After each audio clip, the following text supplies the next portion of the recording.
In this episode of the Project Management Podcast, we discover how to lead project teams successfully without direct authority.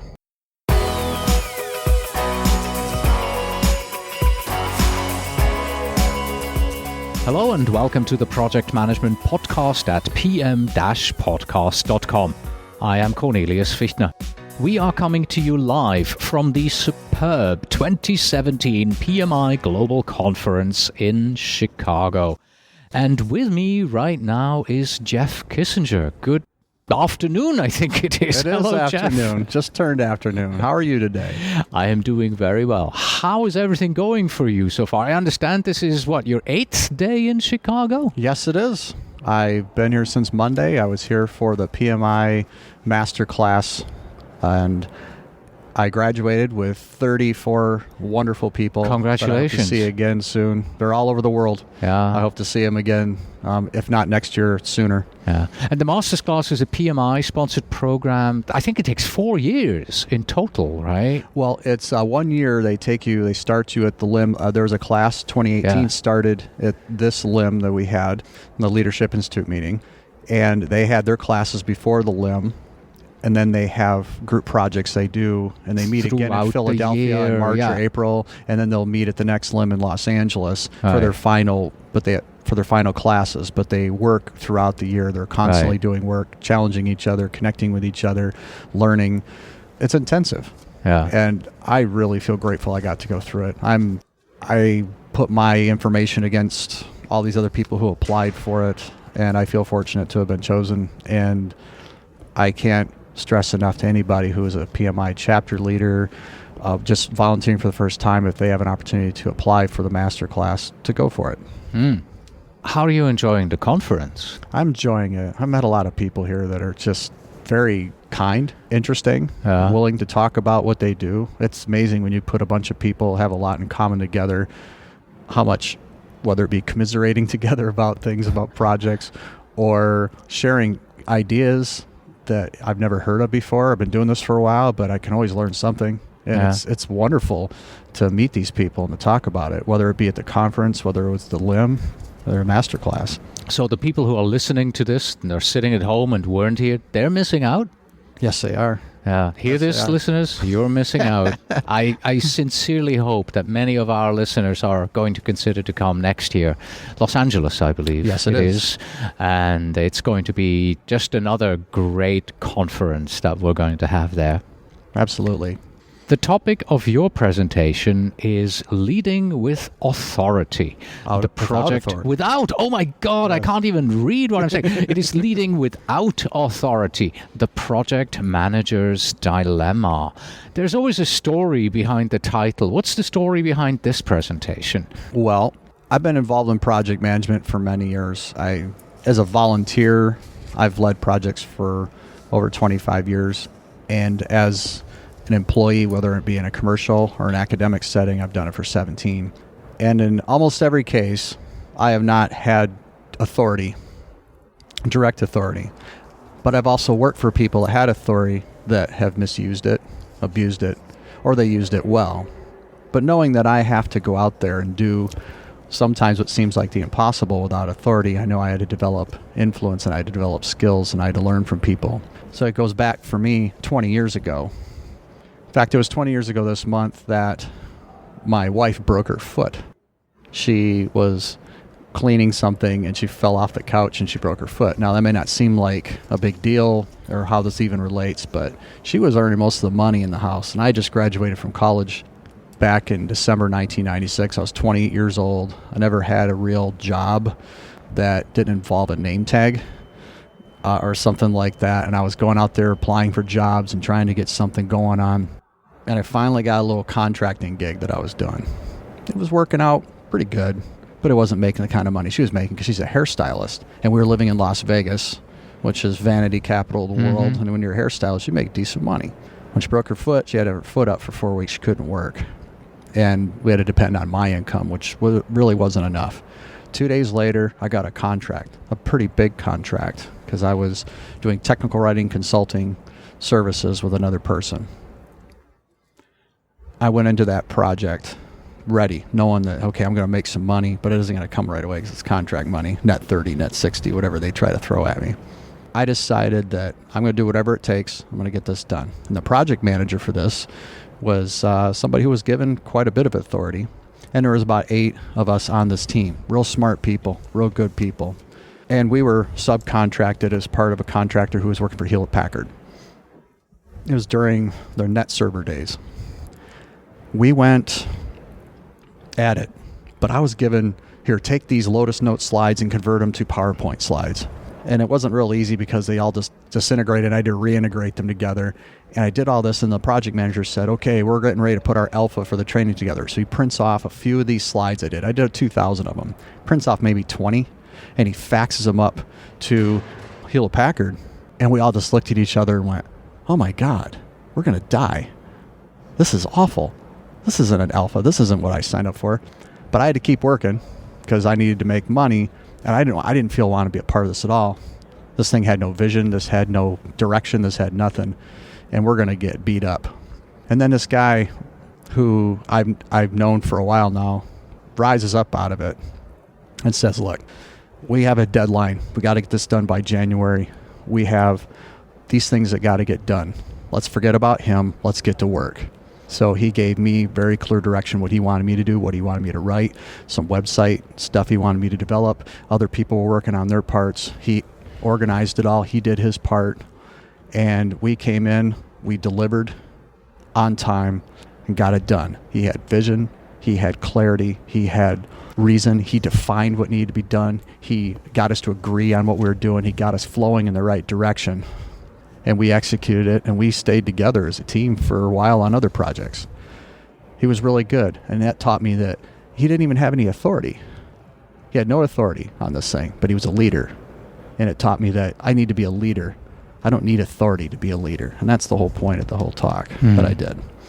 So let's take a step back. How do you define authority? Authority is having the jurisdiction, the power, the ability to control, the granted, as managers typically have, over reports, and to make decisions and to say, this is what I get to do and we're doing it this way. And some people, that authority, when put in the wrong hands, it's like a nuclear weapon. They can go out and just ruin people with it.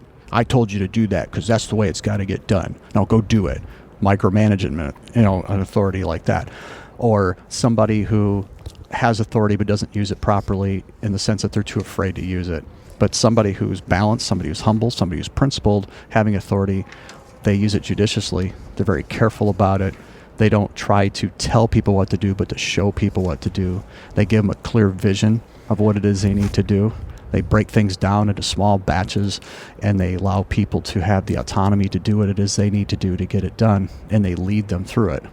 They listen to the ideas of others. They tell people that I can't do this without you. We can't do this without each other. And they bring them in as a team, and they create, which is essentially a clear flow of information, a clear flow of ability, and a clear flow of productivity. Hmm.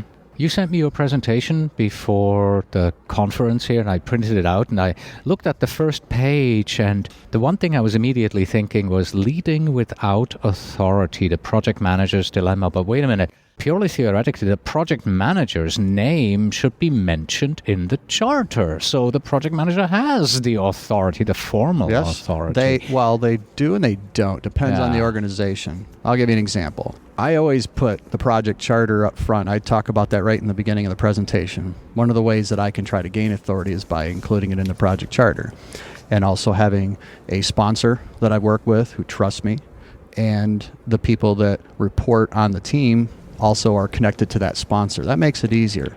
But the person who gives me that authority, so to speak, in the project charter, I've had them take it back. Whether they write it down or not, it depends on what kind of leader they are. And the charter, again, it's provisional at best. It's not something that I get to take with me. I don't have direct reports. This person, they're on my team, and I'm given this provisional authority. But that person reports to somebody else, and they'll do what that other person tells them. But when I can work with somebody and do the things that I talk about in this discussion, they commit to it. Their enthusiasm, what they want to do is attached to the reason why we're doing this. It's attached to the vision of the project, which is attached to the vision of the organization. Mm-hmm. What are some authority issues that we should look into at the beginning of the project? One of the first things I look at is how well they get along with each other. I also look at, when talking to them, how they tend to understand authority, if they resent it or not. One of the things I like to do is observe. Whether I'm listening in my cubicle, I'm in a cubicle farm, and I hear people talking, they're bickering about this person or that person, this boss or that boss. Or what I like to also do is a game that I like to play, especially with my Scrum teams, because it teaches Scrum in about 20 minutes. It's a candy game. I break people up into teams of 3 or 4, depending, and throw a bag of lifesavers on there individually wrapped. And there's 2 rules to the game. First rule is the lifesaver has to go all the way around in order to get a point, and it has to have air time, so it has to drop from one hand to the other. And those are the only 2 rules I give them. I don't tell them anything else. And then I say, I need you to predict how many points you're going to get and how many drops you're going to have. And then I give them 2 minutes to plan, 2 minutes to execute, and 1 minute to do a retrospective of what worked, what didn't work, and what would you do differently next time. And then I set them loose. And people typically, they're trying to make it work. But in the planning part, you see who the leader tends to be. You see who the process person is. You see who the person is into people and making sure everybody's okay, and the people that try to balance it all out. And I observe all those things so I can identify authority issues, people who try to exert too much authority, people who are affected poorly by the authority that's being exerted. I watch as they go through their first time. Did they hit their prediction or not? How they feel about it, how they react to it. And then they do it again. We do it for 3 cycles. And it increases each time. They increase the number of times around. They reduce the number of drops. And they get better and more accurate at their predictions. And what's even better, if I let it go 6 times, it'd top out at some point, but they would be really close in their predictions. They'd be close. So it talks about estimation. And then I sit back with them. I ask them questions. What did you get out of that? What do you see when you do that? How did you respond when this person told you this or told you that? Or when you found out that you had a capacity issue because your hands aren't big enough to take multiple pieces of candy around and you had to adjust it? How did that, what did it make you think? What did it make you think when you looked over at the other team and they were doing more? And then I let them share their experiences.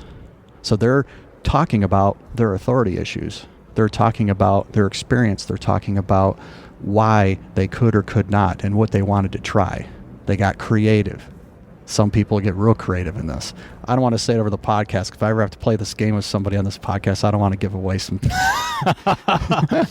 But it's a very useful way to get people to interact and teach them something at the same time. And at the end, I said, well, now you understand the basics of Scrum.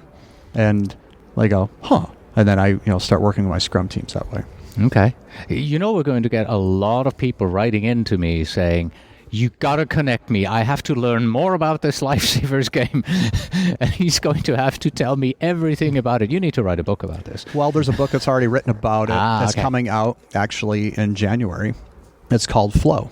Huh? And I want to make sure that I say the tagline right. Is that okay? Yeah. May I plug away? It's called Flow, Get Everyone Moving in the Right Direction and Loving It.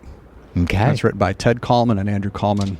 They previously had written the Nehemiah Effect, which uses a model that I use in my presentation called the Unified Vision Framework. I was just going to get to that. Wonderful segue.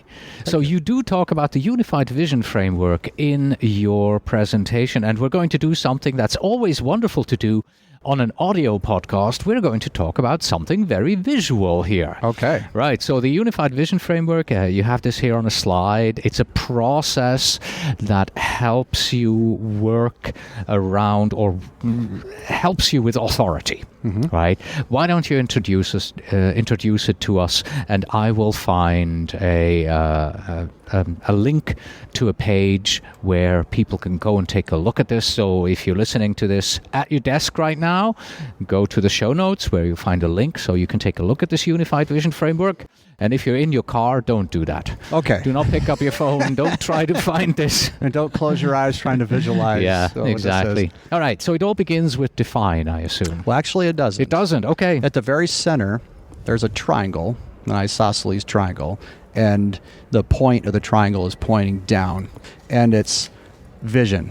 Vision is at the center. It's at the core of any successful team, any successful organization. And without a clear vision, we don't know why we're doing what we're doing, and it eats away at the flow of creativity, of productivity, of the individual, of the team, of the department, of the organization. So vision has to be clear. The question I ask people, I ask everybody in the room yesterday and today. I got to do an encore session. Oh, today. You got to do an encore as well. Congratulations. Thank you. But there wasn't a lot of people there because I think the World Series went late last night. Oh. It was 5.5 hours, and I think this is the last day of the conference, so people went out drinking last night.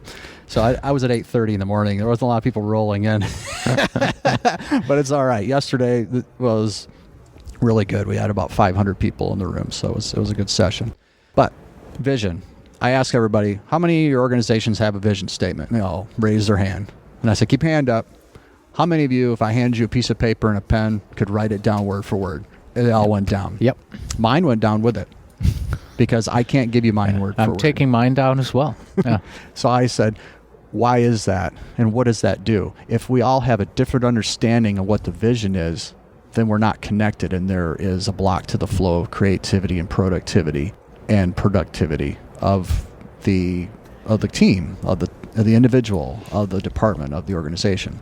So I tell them, you got to have a 5 to 7 word poignant description of what the vision is. And some people sit there wondering, what could that be? And I said, I have a team. I have a web team. And I work at Grand Rapids Community College. So our college website has just been a storehouse of a bunch of stuff, and it wasn't really coming together. So when we decided we wanted to rework the website, we had to sit and talk about what is it this needs to be. I said, we ain't moving on until we decide what this is. And we all agreed on one vision. It's barrier-free enrollment. That's something everybody can remember. Enrollment. We didn't want students having to hit any barriers with an idea like that. And they said, well, some people, that's abstract. And I said, of course it is. Because barrier-free enrollment to you and barrier-free enrollment to this person over here may be different things, but it's ultimately barrier-free. We need to be able to have that creativity there to make it barrier-free. So that became the vision for that project, and we tied that to the vision of the college, the one we all don't quite know when we say it. But then I described what the difference between mission and vision. And mission is what we're doing, and vision is why we're doing it. So if the mission of World War II is to win the war, the vision is peace. Simple. Not simple to win a war, but simple in terms of vision. Simple and put it in words like that, yeah. So there's things that the reason this is brought up in leading without authority is a team with clarity and purpose is easier to lead. So then there's 3 supports around the vision. There's knowledge and process. Around the triangle. Now we're going back to the visual. Okay? Exactly. Yep. So yes, I'm doing this in words. So I'm going to make sure using your hands doesn't work on a podcast. So we have around the triangle, around the isosceles triangle with vision in the middle, there's knowledge and process, technology and tools, and people and relationships. Knowledge and process is more about what people need. Knowledge about themselves, knowledge about the team, knowledge about the product, knowledge about the service, whatever we're providing. Process, how we're going to interact with each other, how we're going to produce the product, how we're going to produce the service. All those things are involved. And then technology and tools. What technologies do we need to make this work? What tools do we need? Is it a system? Is it software? Is it something as simple as a paper? Is it something as complex as multiple systems joined together? But what's going to make us work together? What's going to make the product work? What's going to make the service work? And then, to me, the most important part of it, which is on top of the isosceles triangle, which is not the point, but the flat part, it's inverted. It's people and relationships. People and relationships are key to any project because you can't have a project without people. And I believe that a project is nothing without people, but people are often the greatest liability to any project. Mm-hmm. So it's my job as a project manager to get people to be pointed in the right direction. And I start with vision, and I use those 3 supports to start bringing together. Now, the next part of the framework... let me quickly summarize before we move on. Let's just make sure everybody has the same thing in mind. So we're talking about the unified vision framework. In the middle, there's a big triangle. It's inverted, pointing down. Vision in the middle. And we surrounding that, we have technology and tools, knowledge and processes, and at the top, people and relationships. And then around this central triangle and those three items are... There's 4 things. At the very right is define. At the bottom is distill agreement. And to the left is deliver. And at the top is drive. And it goes in a circle around that triangle, around those things. Define means you have to have clarity. You have to have definitions. You have to understand and make clear what it is you're doing. Could be requirements in the project. It could be what people need to work the project. It could be the resources we have to have, all these different requirements, but defining, that's just an example. It can go even deeper than that. If you're talking about knowledge and process, you define to that. It's like, what kind of knowledge do you need? When do you need it? How do you need it? Same with technology and tools and even the people. Which people do you need to work on this project? What are the relationship requirements that we're going to have? How close do we have to be to make this work? That's all part of define. Now, distill agreement means you have to bring everything down to the irreducible minimum. It could have been decide as a D, because they call it the 4 Ds, but distill is very important because you have to get it down to the very bare minimum of what it takes to make it work. Agreement. Without agreement, you have political squabbles. Without definitions, you have confusion. So you have to have all those things in place. And then to deliver it, that's the execution phase. That's number 3. You have people that, if they're not executing, you're going to get chaos. And so you have to be able to execute, and then to drive the project forward, drive the team forward, drive the organization forward. You have to be able to drive it. And if you don't, you're going to be divided. But I use this model also as, because when I introduce all this, I talk about using it backwards in order to figure out what issues you may have with authority on the team. Thank you. I was just going to get there because we're still talking about not having authority. Right. So I use it as a team diagnostic chart. So for instance, if I find that my teams are in anarchy, if something, even just a hint of it, that means that somebody's lost the reason why they're doing what they're doing. So it's a vision issue. So I have to clarify the vision. Anytime I'm working on a project, especially a Scrum project, anytime we look at the product board, anything gets added to the product board, we put it against the lens of the vision. Does this match the vision, this thing that we want to bring into this product? If it doesn't, toss it. Goes away. Anytime we plan the next sprint, are these the most important things we're going to do? And does it tie to the vision of the project? If it doesn't, toss it. Or make it less important somewhere on the product board. Then I got to make sure I got the right people. So a successful team equation would be having the proper vision, the right people, the right definitions, proper distilled agreements, the ability to deliver and to drive the organization. Working it backwards, they take away the definitions. If you have, let's say people are confused. Why are we doing this? That's one of the confusions they can have. But if they're saying, okay, what is I'm supposed to be doing? That's a definition issue. And it also could become a distilled agreement issue. Politics is a clear distilled agreement issue. When people don't agree, there's politics. I work in an organization where politics is pretty heavy. Colleges, academia in general, you have people that are seated very deeply into school and they ain't going anywhere. And getting people to agree can often be troublesome. So if I have political issues, I know I need to focus directly on getting people to agree, which may require me to go back to definitions and say, maybe I didn't clarify something. Maybe they're confused before they can agree. Maybe the vision isn't clear enough. Maybe I need to go back to that. Maybe I don't have the right people involved. But all that leads up to delivery. If you can't deliver, you have chaos. So if there's chaos in the delivery, whether it's by sprint or you're doing a big traditional project and you're getting down to go live and things aren't going right and you see that chaos, there's issues with delivery. So I go back to agreements. I go back to definitions, to vision, and I work my way through and I make sure that I can get to the place where we can reduce or remove that chaos. Let me make sure I get this right, because a question that I wrote down as we were talking about this is, what about if one of these parts is missing or just not working right? You use this model here as almost like a thermometer for your project. Yes. And if anything goes wrong, you wonder, okay, which of these parts is currently out of whack, and what do I have to do to bring everything back into alignment, into balance? Right. When everything's working right, you're at high productivity. You're at optimum flow. anything that gets in the way of that becomes issues of anti-flow. So I do focus on that. A thermometer or even a barometer, if you want to call it that. If I see something spiking, I need to go after it, but I can quickly identify it. And there's typically authority issues that are involved in there that I can go after and be able to define, distill, deliver, and drive it forward. Mm-hmm. How does that help with leading without authority on a project? If I can quickly identify an issue, then I can get things in line and people respect the fact that I can help get it there, but oftentimes it's their own ideas that help drive things forward. So since I don't have any direct authority and I have influence, if I can spot something and fix it, I can move it forward. If you can't fix it? If I can't fix it, then I go back to the model and I figure out what went wrong. I can use different tools, such as tools and technique. One of the tools I like to use, especially in a Scrum project, is the retrospective. What went well, what didn't, what can we do differently next time? And if there's something I did wrong, I admit first what I did wrong and get the conversation started. Because it's a lot easier for people to be honest if somebody fesses up. And if it's the person leading the project, then it makes it a little easier. I don't shame people over mistakes, and I make it real clear.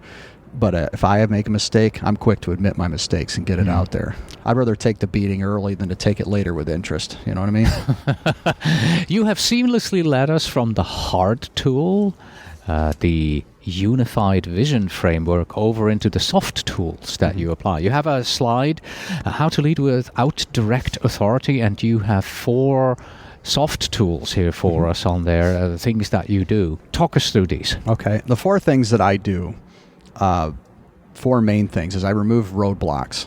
First and foremost, that's very important. The next thing, get to know each other, building those relationships, those people. That's terribly important. We're not dealing with automatons. And there was an AI discussion at the conference, so someday we might be.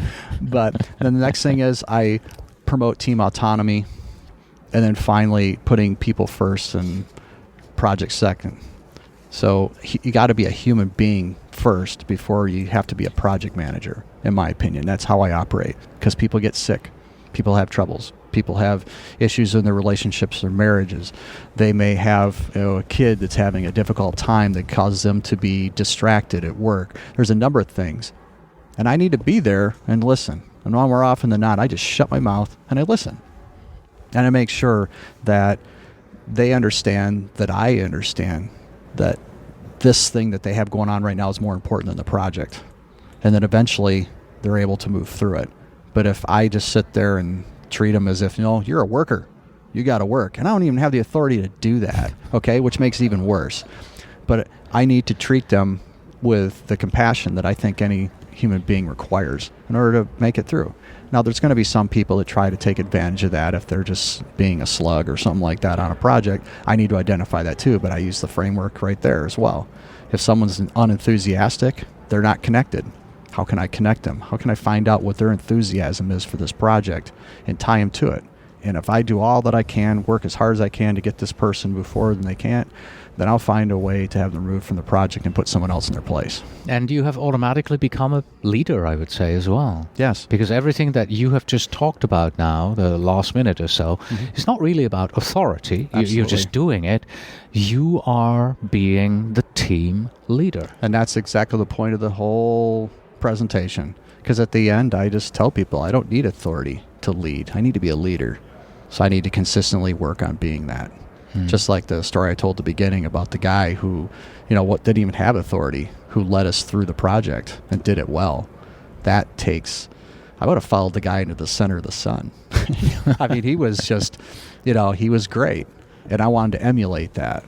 What questions did your presentation attendees have after you were done? What did you hear from them? One of the questions I had was, how can I do that candy game with remote people?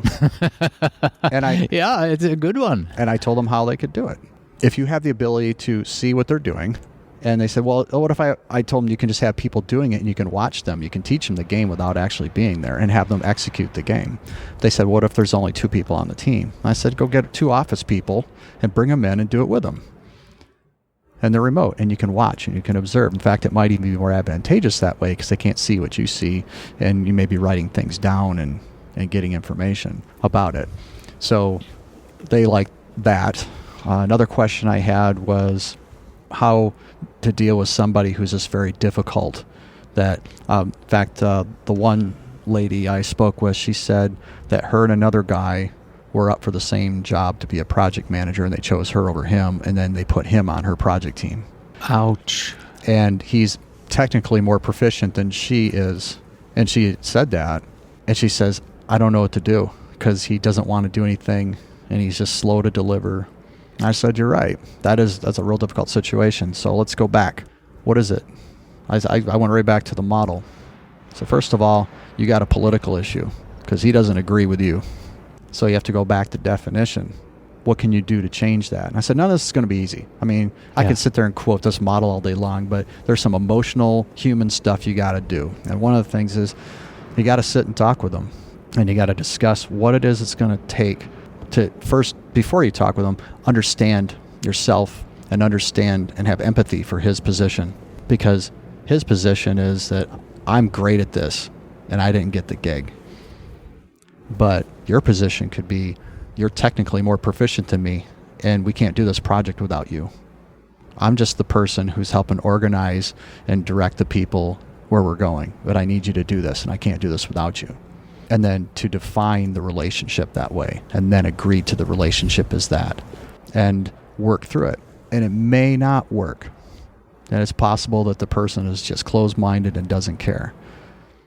But I have a feeling that the person could turn around and understand it, but I think she just needs to acknowledge it, because no one wants to be in that position. Even if you're the person on the other side who didn't get the job, you don't want to be the person who's just, I'm gonna keep this thing from happening because I didn't get what I wanted. And to show somebody how ridiculous that is, because it's poisoning the other team members too. So another position I told her is like, how do you think this affects the other people on this thing, on this team, on this project? How's this affecting the department? I said, you have that kind of power. You can hold this up. Yes, but what good is it? And to leave them with that. And she thought, oh, okay. I gave her my card, said, call me.